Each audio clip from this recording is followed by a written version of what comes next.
time. Time for number crunching and nail biting. Does it have to be as painful as we make it out in our minds? I don't think it does.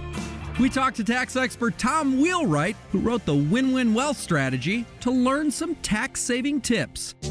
First, we asked him if tax refunds are smaller this year. And he says yes, because COVID tax benefits have been cut. We had higher child tax credit, higher dependent care credits. So we had all these credits that we were used to getting, and we didn't get them for 2022. The IRS website says the average tax refund is just over $3,000 this year compared to $3,400 last year. That's an 11% drop. If we didn't change our withholding, then we're going to end up with a lower tax refund.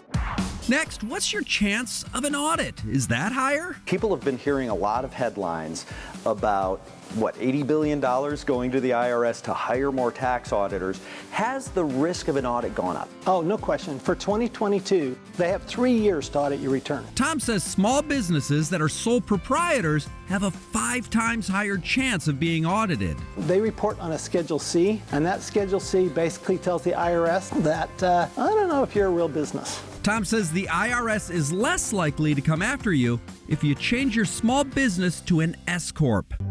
Now let's look at the new tax laws and incentives that might save you some money. Right now, the government wants green energy. So what are they incentivizing? Well, now you've got your electric car credits. That's been expanded. There's a credit for insulated windows. Solar panels are now a 30% credit. It depends on your tax rate. But a credit, that 30%, that means if you put $10,000 of solar panels, you get $3,000 back.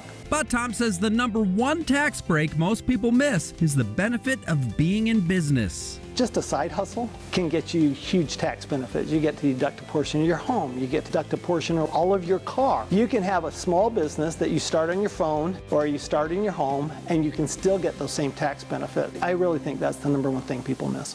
Finally, what if you can't make that April 18th tax deadline? If you're a little concerned, you're not sure, file an extension. You have until October in order to file that return. There is a big penalty if you don't file an extension or your taxes by the deadline.